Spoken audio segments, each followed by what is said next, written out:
Hello and welcome to our YouTube channel जिसका नाम है देव दिशा YTCDD। देव दिशा YTCDD। स्वागत है आपका हमारे इस यूट्यूब चैनल पे जिसका नाम है देव दिशा YTCDD। आज जो हम वीडियो लेके आए हैं वो है अरस्तू के शिक्षा संबंधी विचार, और इस वीडियो में आपको कुछ ट्रिक्स भी मिलेंगी जो आपको इन विचारों को, अरस्तू के जो शिक्षा संबंधी विचार हैं या अरस्तू की जो बुक्स हैं, उन सबको याद करने में थोड़ी हेल्प मिलेगी। तो जो हमारा एजुकेशन थिंकर्स हैं उस सीरीज़ में अगला जो थिंकर है हमारा वो है अरस्तू। अरस्तू का जन्म हुआ था 384 BC में और मृत्यु हुई थी 322 BC में।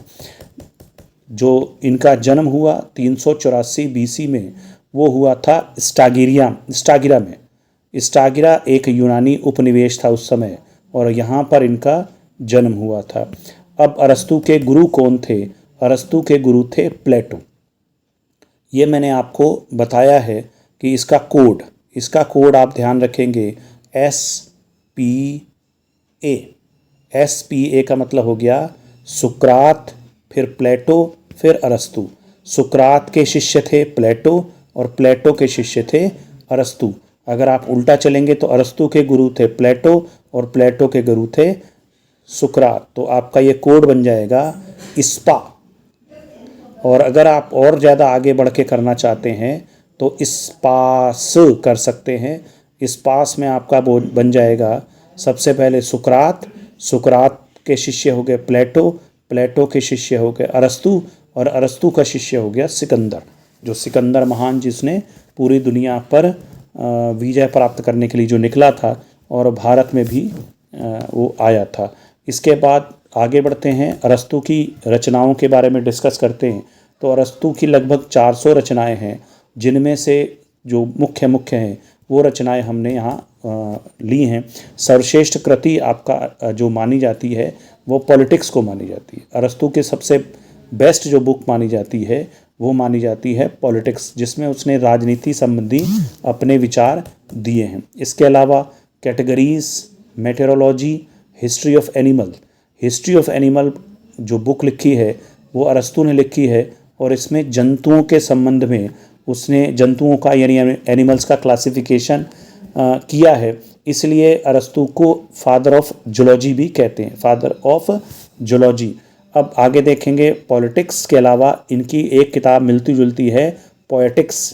इसके अलावा metaphysics, the constitution of Athens, Eudemus and topics.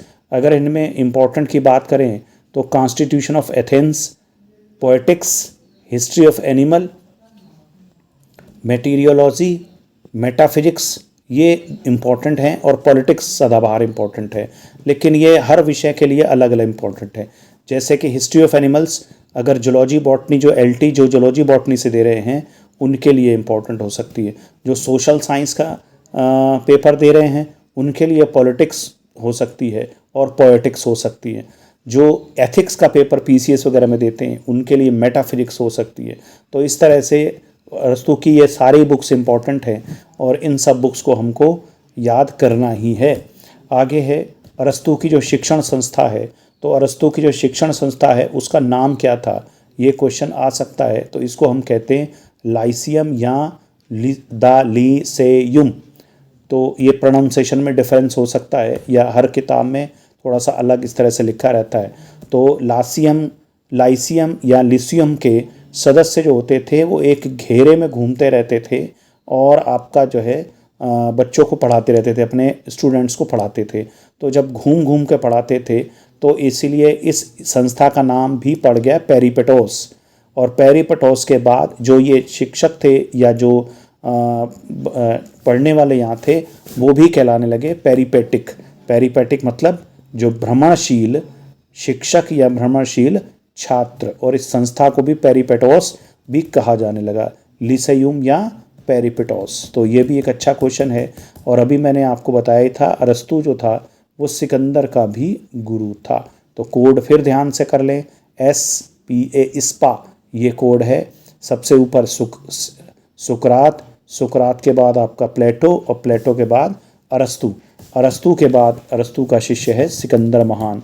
अब आगे बढ़ते हैं। अरस्तू जो है बहुत सारे विज्ञानों का इन्होंने एक तरह से अध्ययन किया था। अरस्तू को प्राणी शास्त्र यानी जूलॉजी का भी फादर कहते हैं। हिस्टोरिया एनिमलियम ये इनकी एक बुक थी जिसका हिंदी में अर्थ हो जाएगा जंतु इतिहास। तो इसीलिए इन्होंने ये सबसे पहले थे जिन्होंने जंतुओं की रचना, स्वभाव, जनन आदि का वर्णन किया और एनिमल क्लासिफिकेशन भी किया। इसीलिए इन्हें जंतु विज्ञान का पिता भी कहते हैं।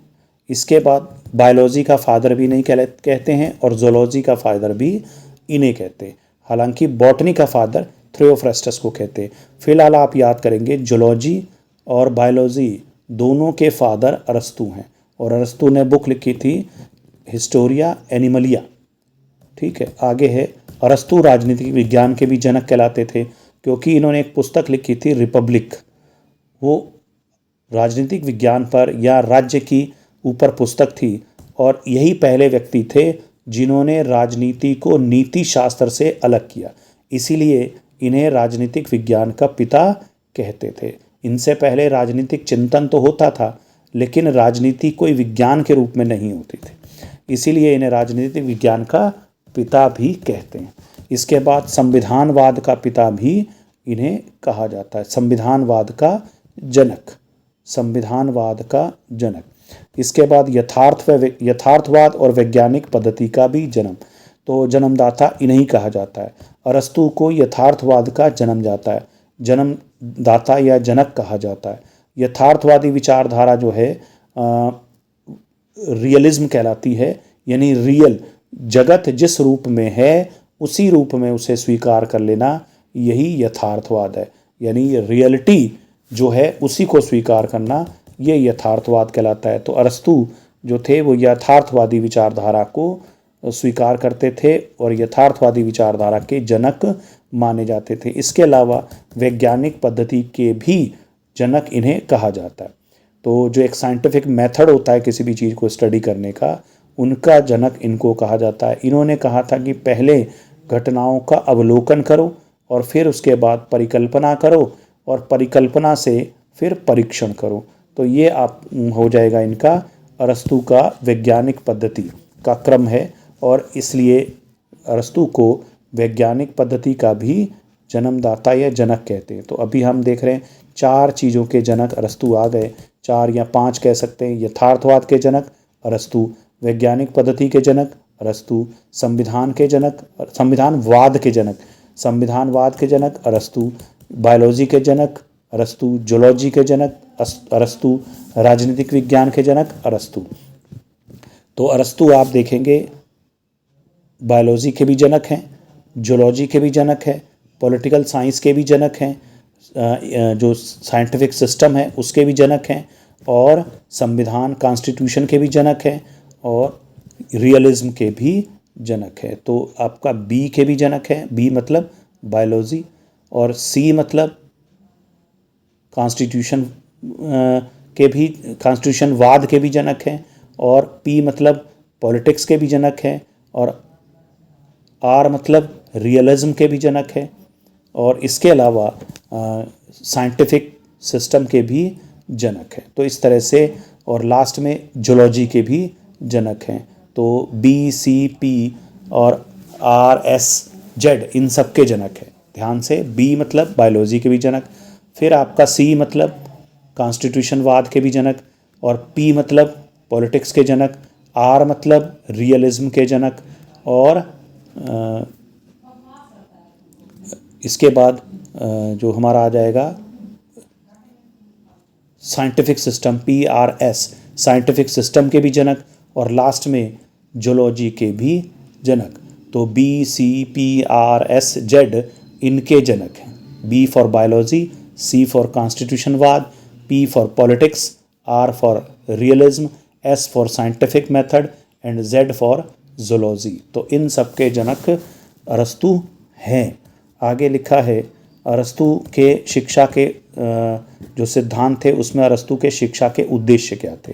अरस्तू चाहते थे कि शिक्षा से क्या प्राप्ति हो, सुख की प्राप्ति, और शिक्षा से क्या हो, व्यक्ति का सर्वांगीण विकास हो, ऑल अराउंड डेवलपमेंट हो, उसका शारीरिक विकास भी हो, बौद्धिक विकास भी हो और नैतिक विकास भी हो। ये ऑल अराउंड डेवलपमेंट हुआ।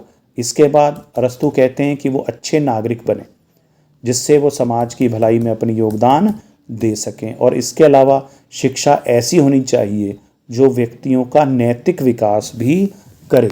यानी अरस्तु का जो एक फेमस कोटेशन है कि सद्गुणों की खेती, तो अरस्तु कहते थे कि जो अच्छे चारित्रिक लक्षण हैं जैसे साहस, ज्ञान, न्याय, ये सब गुण जो हैं, जो चारित्रिक विशेषताएं, इन्हें कहा गया सद्गुणों की खेती। और लास्ट है कला का विकास। तो इस तरह से 5 अगर हम देखेंगे, कला और सौंदर्य का विकास भी व्यक्ति में होना चाहिए, या शिक्षा को किसी भी व्यक्ति में कला व सौंदर्य शास्त्र के विकास पर भी ध्यान देना चाहिए। अब बात आती है इनके याद करने की ट्रिक है। तो सबसे पहले आपका देखोगे के, फिर NS SN, KNS याद करेंगे, KNS, और फिर आगे SN जोड़ देंगे तो एक ही बात है, यानी NS SN। NS को फिर उल्टा कर देना है, SN कर देना है और ऊपर रखना है K। तो आप जो अरस्तु है, अरस्तु के जो शिक्षा के उद्देश्य थे उसको याद कर सकते हैं कोड से, या सिर्फ ध्यान रखेंगे KNS, फिर आपका उल्टा कर देंगे, S की जगह S को फिर SN। तो इस तरह से आपको याद हो जाएगा। K से मतलब हो गया कला, ना से हो गया, N से हो गया नैतिक गुणों का विकास, और फिर S से हो गया सुख, फिर सर्वांगीण विकास, और फिर N से हो गया नागरिक, अच्छे नागरिक बनाना। तो ये शिक्षा का उद्देश्य है।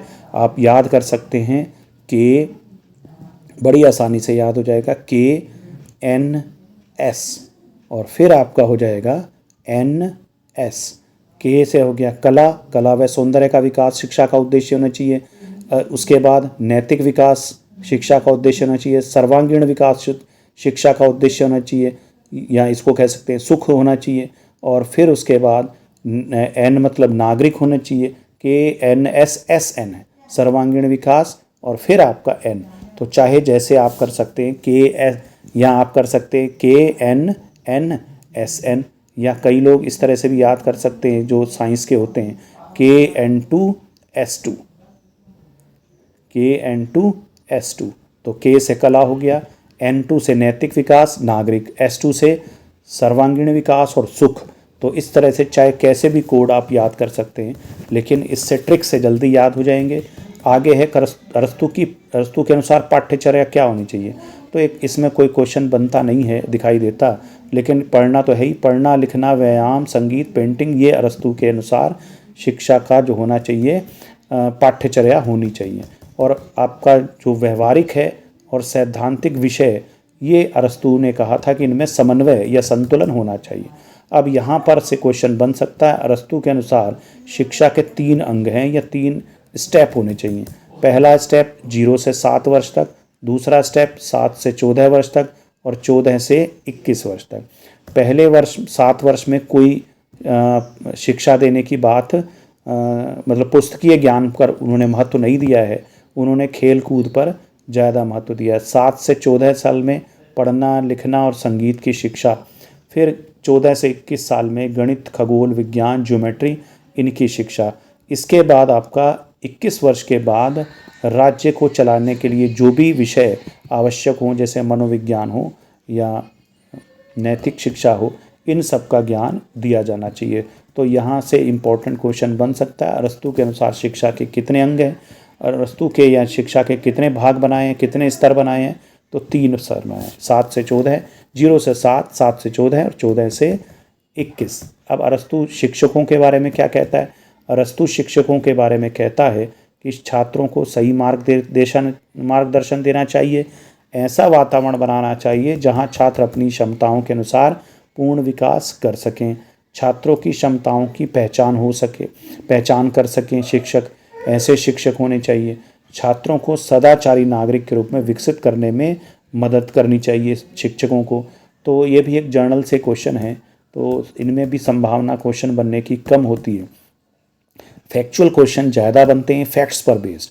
अब अरस्तु के अनुसार शिक्षा क्या विचार थे। तो ये एक कोटेशन बड़ी फेमस है, एक स्वस्थ शरीर में एक स्वस्थ मस्तिष्क का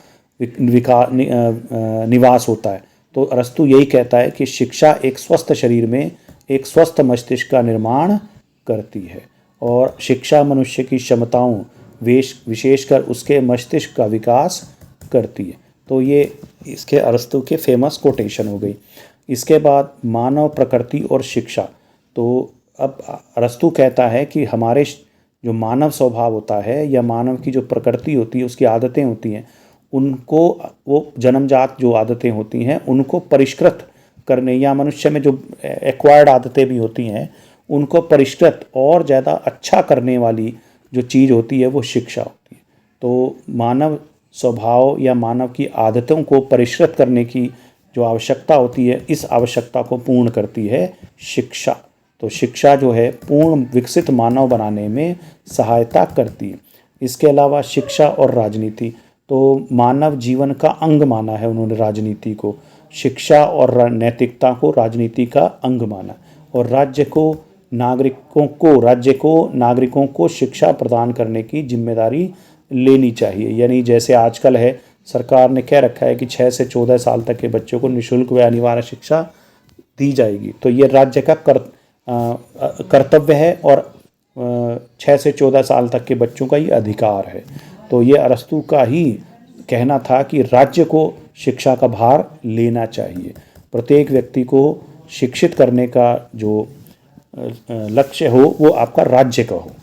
इसके बाद ये बहुत इम्पोर्टेंट है, ये पूछा भी जाता है सिंगल लाइन में कि शिक्षण की आगमनात्मक विधि यानी इंडक्टिव मेथड को, इंडक्टिव मतलब होता है आना, तो आगमनात्मक मतलब भी होता है किसी चीज़ का अंदर आना। तो आगमनात्मक विधि बहुत इंपॉर्टेंट है, सीधी सीधी पूछी जाती है और मैंने इसका कोड भी बता रखा था आपको, SPA। S से सुकरात है और P से प्लेटो है, A से अरस्तु है। अब आपका S से शुरू होता है सुकरात, लेकिन इसकी जो शिक्षण विधि है वो P से शुरू होती है, यानी ये P वाला यहाँ ले गया। S से P मतलब प्रश्नोत्तर विधि, और सुकरात की जो शिक्षण विधि हो गई वो तो प्रश्नोत्तर विधि हो गई, और प्लेटो की जो शिक्षण विधि है वो S से शुरू होती है, यानी सा से शुरू होती है, संवाद विधि। तो आपका उल्टा कर देंगे बस इसको, लेकिन यहाँ अरस्तु की शिक्षण विधि आ से अरस्तु और आ से आगमन विधि।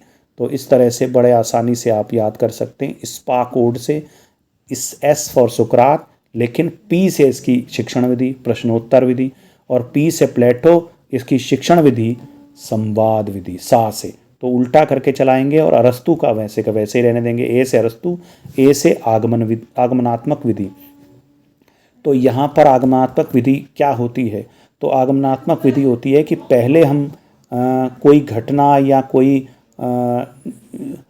आप वस्तु दे दें, कोई मॉडल दे दें, कोई पत्ती दे दें, कोई बीज दे दें, कुछ भी दे दें, और कोई घटना का वर्णन कर दें, तो उस या घटना का अवलोकन कराएं और उसके बाद उनका विश्लेषण कर सामान्य नियम और सिद्धांत बनाए।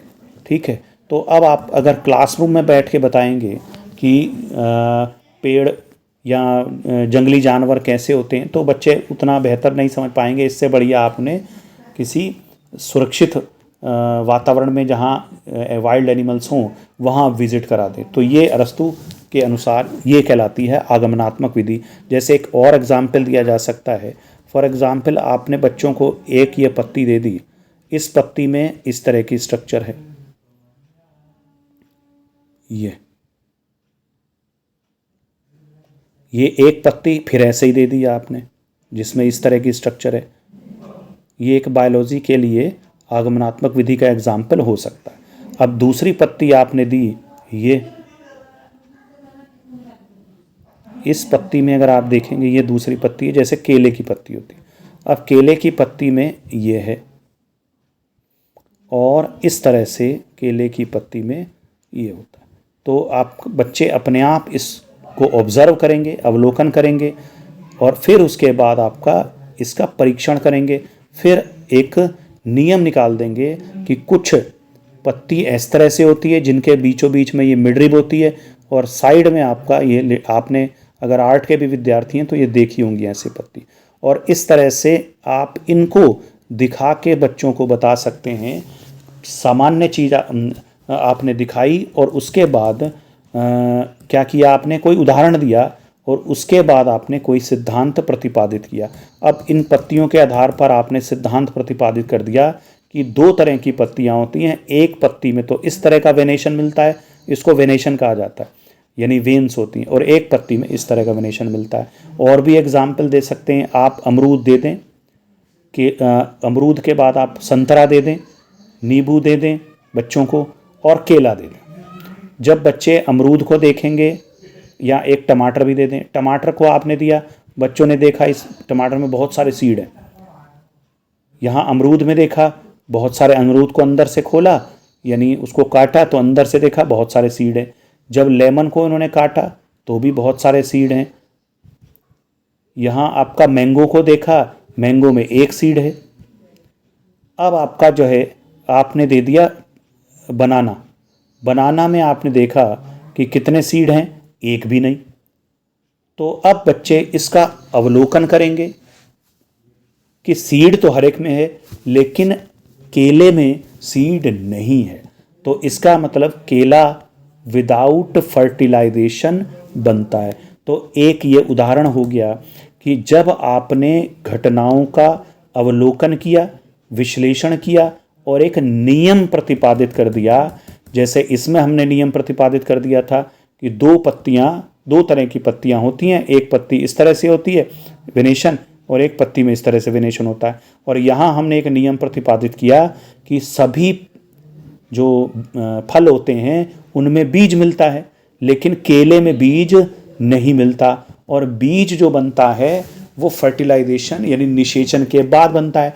इसका मतलब केला जो है बिना निषेचन के बनता है।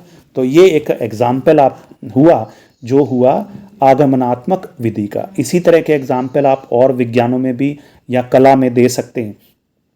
तो इस उदाहरण से आप क्या करते हो, सिद्धांत या नियम तक जाते हो। तो यही आगमनात्मक की विशेषता होती है कि उदाहरण से आप नियम पर जाते हो। हमने पहले पत्तियां दे दी यानी एग्जाम्पल दिखा दिए, फल दे दिए एग्जाम्पल दिखा दिए, और उसके बाद आप नियम प्रतिपादित किया। तो ये होता है आगमनात्मक ये विशेषता।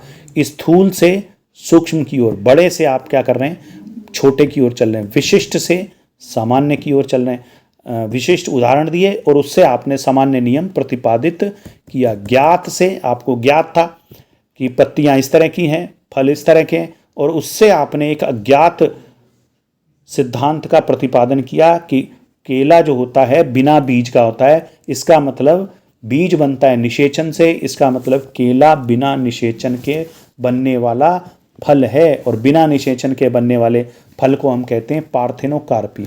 ये जीव विज्ञान का उदाहरण है, और भी उदाहरण अन्य विज्ञानों में भी हो सकता है।